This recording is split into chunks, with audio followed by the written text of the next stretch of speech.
Hi, my name is Michelle Bader Eversole. My husband Luke was what you would say Mr. Christmas. Every single thing about Christmas he loved. We oftentimes started watching Christmas movies as early as October. It was a tradition to get in your pajamas, get the kids, make some popcorn and cookies, and watch all the classic movies. It was something that we absolutely loved. We would start driving around and looking at Christmas lights as soon as possible. He would put up the Christmas lights. We would go to Home Depot and go through all of the decorations. The kids absolutely loved that. I remember that as early as October as well. And it was something that we just really looked forward to. We had a lot of amazing traditions, and it was always such a joyous time.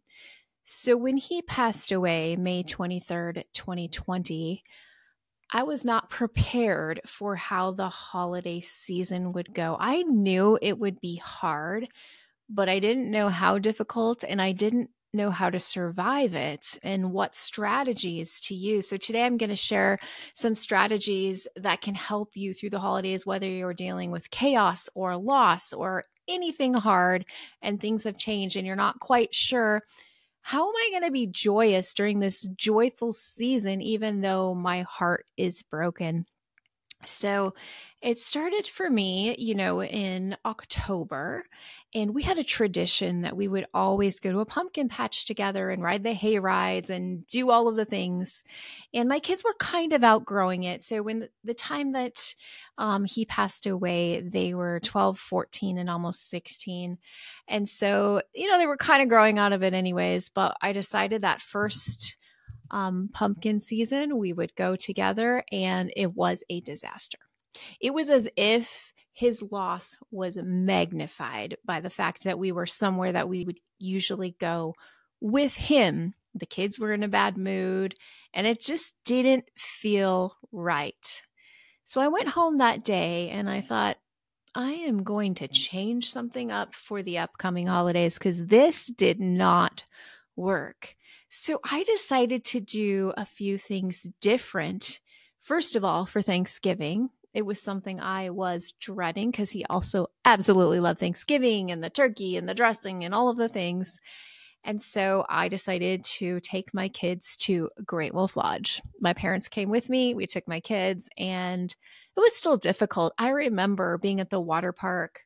My kids are running around doing stuff. I'm listening to music and I'm just crying, and I'm looking at all these families around me and I'm like, they are so lucky.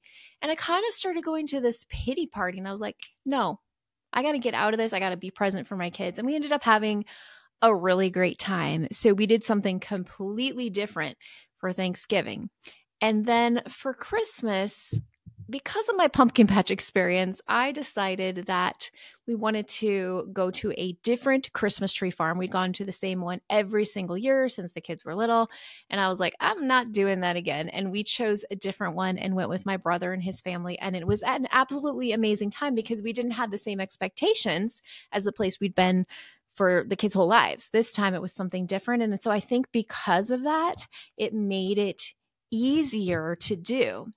I also decided that, yes, I wanted to keep some of the same Christmas traditions, but I also wanted to make new ones. And that's always my advice I give to people their first holiday after loss is you need to do some things the same, but don't be afraid to change them up. And I do know friends that have been widowed or lost someone that say, I don't even want to do Christmas. And that's okay. But this is what helped me.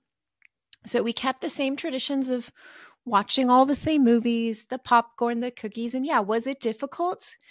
Absolutely, because there was a big hole in our family where he should have been. And I could just hear his comments in my head at all the right places in the movies.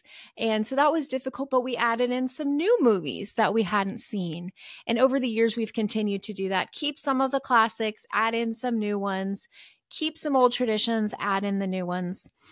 We also added in new ornaments. That was something that I really liked doing is adding in new ones. I have some that I have in remembrance of him, and we have all the old ones, and then we have the mix of the new ones, and that's been great. Another Christmas tradition we've had since the kids could remember is we would have Cinnabons every Christmas morning.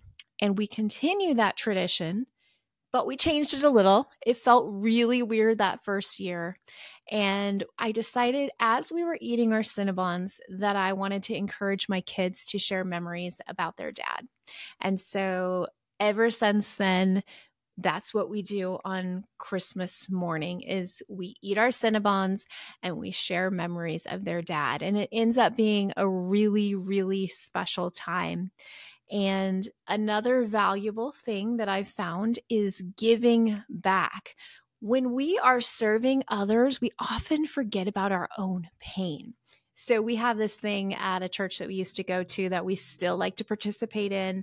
And it's called Live Love Christmas, where there are presents and you get to help people from the community pick out presents for their kids. And it's just this joyous time. And that's definitely been something that we have done that has helped us to focus on other people instead of just like, feeling sorry for ourselves because we don't have my late husband and their dad. And so that's been something really cool, is giving of our time. Another thing is don't isolate, find community. So whether that's community through your church or friends or family, whatever it is, do not isolate, because community is a gift from God. God has given us people into our lives to speak into our lives to help us in our darkest times. And you may be going through your darkest time right now. And the worst thing you could do is to isolate. So I want to encourage you to reach out to a friend right now. Think of a friend that you want to reach out to and say, I'd love to get together with you, and start forming that community. Maybe you look through your church bulletin and see what kind of things are going to be going on and you decide to plug into something new. That's always been something that's helped me. And yeah, is it awkward sometimes? Yes. Is it hard sometimes to walk into a room of people you don't know, especially when you've just lost someone? 100%. But is it worth it? Definitely. The friendships that are formed are so valuable. And I believe it's completely God's gift to us. The next thing I want to encourage you to do, whatever you're going through in your life and the holidays are coming up, I want you to feel what's inside. For what we feel, God can heal. Let me say that again. For what we feel, God can heal.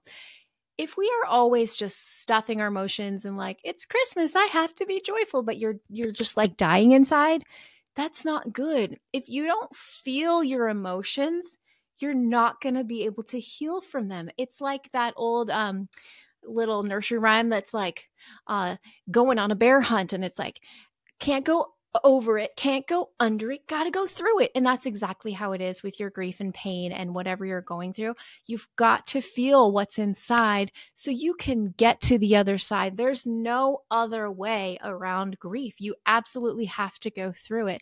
And so I want to encourage you this holiday season, you don't have to be happy, joyful every second. If you're having a moment of sadness, let yourself feel it wherever you're at. And I do mean wherever you're at. I have been at the grocery store and seen things I used to buy for my late husband and just started crying.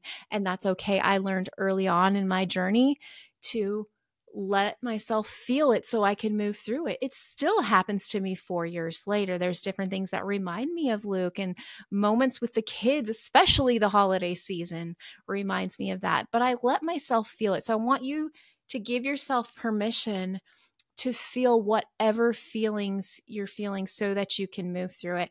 And I want to share one of my very favorite verses that actually my mom shared with me many, many times growing up and through my husband's cancer and death. It is Psalm 34:18. The Lord is close to the brokenhearted and saves those who are crushed in spirit. Let me say that again. The Lord is close to the brokenhearted and saves those who are crushed in spirit. So if that's you today, I want you to really cling on to that. And it is so true. When we seek him with our whole heart, we will find him. And he is so close to us in those times. After my husband died, I grew the closest I ever had to Jesus in those dark, desperate times, laying on the floor, not knowing if I could survive holiday season, let alone even another minute. He came down and comforted me with the peace that passes all understanding. And that's what I want for you this holiday season, that you will find the joy of the Lord to be your strength, and that God will cover you with the peace that passes all understanding, that no matter what you're going through, He is going to comfort and guide you and love you in a way that no one else could. So thank you so much and happy holidays.